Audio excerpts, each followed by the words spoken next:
Hey, welcome back to Side Note with Nora. I just filmed this whole thing and finished it, and then realized that I didn't turn the microphone on. So let's hit it again. All right. So today we're talking about the Coachella 2026 divide between headliners. The two names dominating the conversation this year were Sabrina Carpenter and Justin Bieber. What's interesting is they didn't just perform differently, they really represented two different eras of pop. So, if you don't know what Coachella is and you live under a rock, it is a music festival. And it didn't start as this massive pop culture event that we think of today. It started in 1999 and it was more focused on alternative, indie, and non mainstream music. So, when it started, it was more about people who were actually there for the music, not an Instagram post or the fashion. And now it's the opposite, kind of.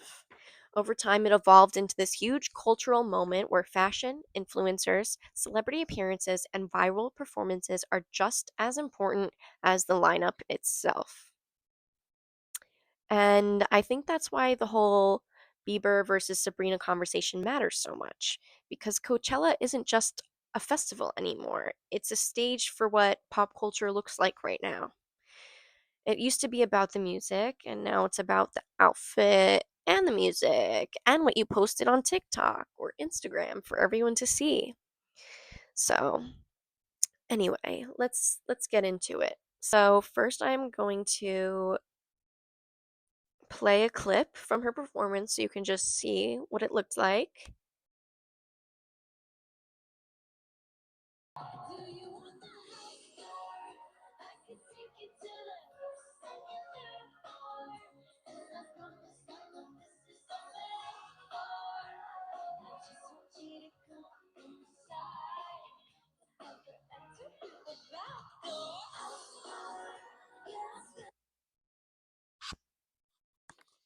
Okay, so there you can see Sabrina's set felt like a full pop production. There wasn't a single moment that wasn't staged, lit, choreographed, or styled to perfection.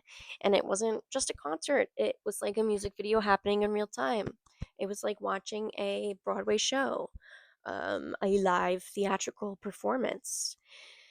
And then we'll talk about Justin Bieber. So for his set, it was the complete opposite energy. It wasn't trying to be a big choreographed pop spectacle, it was more like a vibe. Like he was kind of rejecting the idea of what a headliner should be or has to perform in like the traditional way, which is very interesting and I do respect that. He performed like he accidentally opened his laptop at the party and everyone was just staring at him. So he played like YouTube videos in the background and then sang with them. So I have a video of his too. Hold on, let me play that for you so you can get a little picture, paint the picture for you.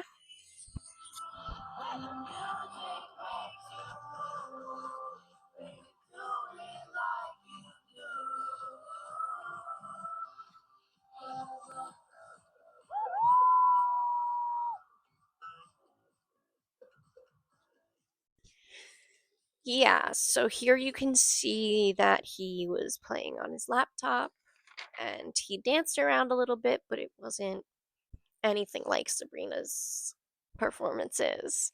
It was less of a concert and more of like hanging out with somebody in their room and them showing you their favorite YouTube videos, um, which could be considered intimate.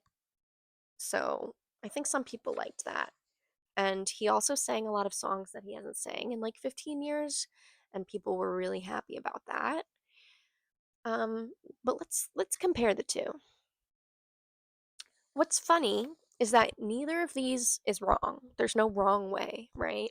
They're just completely different definitions of what a pop star is in 2026. Sabrina rehearsed for months and Justin logged in. Sabrina said production value, and Justin said Wi Fi connection. One brought dancers, and one brought vibes.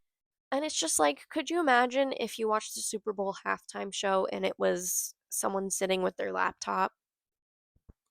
Like, no, this is Coachella and people paid $500 at least to be there and to be in this place and in this space. And I'm not saying that they were upset, but I would expect more.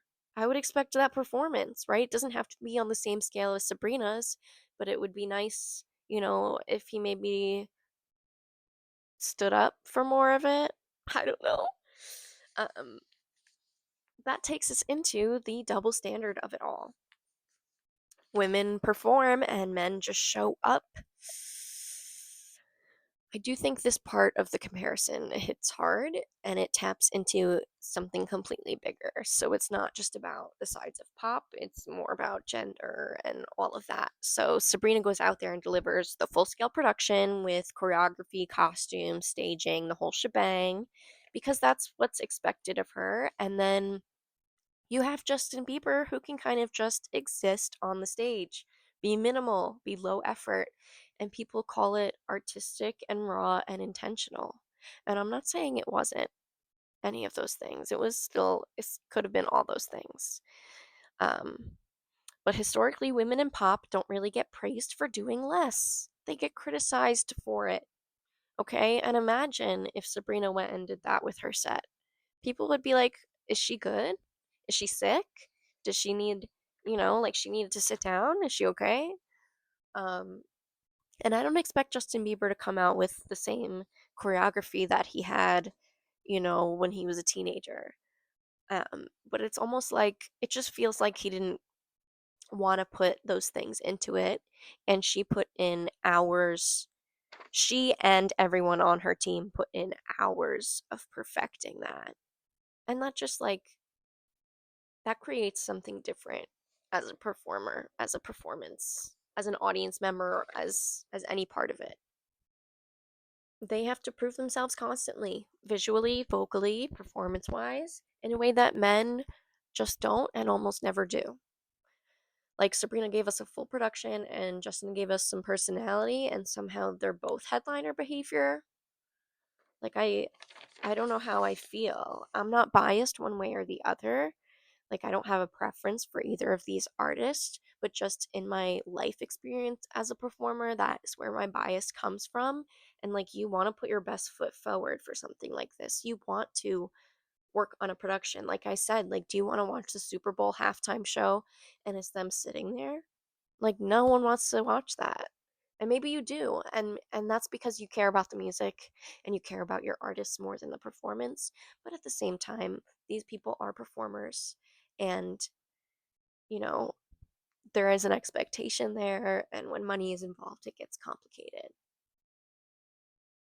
So, everyone is talking about this. Sabrina had a moment on stage where she said something kind of a little bit racist. Basically, someone was doing a Arab grito kind of thing, like a celebration, enthusiastic sound, and she didn't really hear it properly, and she was like, "What's going on? Are you yodeling? Like, what is that?"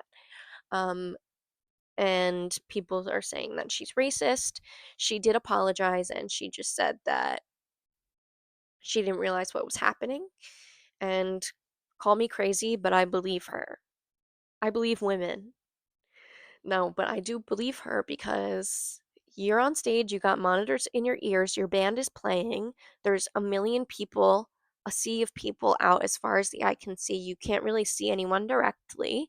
You can't really hear anyone directly. You're just, like I think it can be very confusing and I think it's easily a miscommunication, misunderstanding sort of situation. Um and I also tend to see the good in people though, so that that's just me. Say what you will. In fact, say it in the comments. Let me know how you feel. Do you think, this is cancelable? Everyone on the internet is obsessed with it. And of course, they do what they do best and they turned it into a debate. People weren't just watching the shows. They were ranking them, analyzing them, and turning them into sides. And people were picking sides like it was a presidential election. Effort versus not effort. Big show versus simple. And people were fighting, like it's something that matters while our world is on fire and everyone is starving. But here I am talking about it right now too, so who am I to do that? And it just says about pop music, about pop culture right now in general, um, that pop is splitting into two paths, and the artists are either leaning into the full spectacle or stripping everything down. And we've reached a point where trying too hard is cringe, but not trying at all is also cringe. And it's like no matter what you do, it's going to be cringy, and people are going to have something to say about it. So, you know, really at the end of the day, it's not about who did it better. There is no better, right? When you're judging art, who's to say what's better than something else? It's about how pop music right now can exist in two completely different worlds at the same time and both still headline the same festival. And I think that that's beautiful, and I think I think music should always be about people coming together and celebrating and enjoying and just having a good time and being a little distracted from the world.